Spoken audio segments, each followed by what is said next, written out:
In this video, I'll show you how to connect your Logitech G435 wireless headset to your PS4 quickly and easily. First, make sure your headset is fully charged and turned on.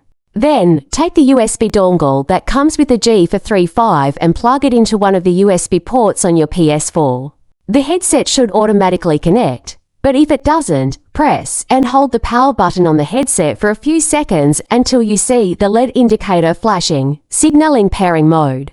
Once connected, go to your PS4 settings, navigate to Devices, then Audio Devices, and select Logitech G435 as both the input and output device. Make sure the output to headphones is set to all audio so you can hear everything from your game.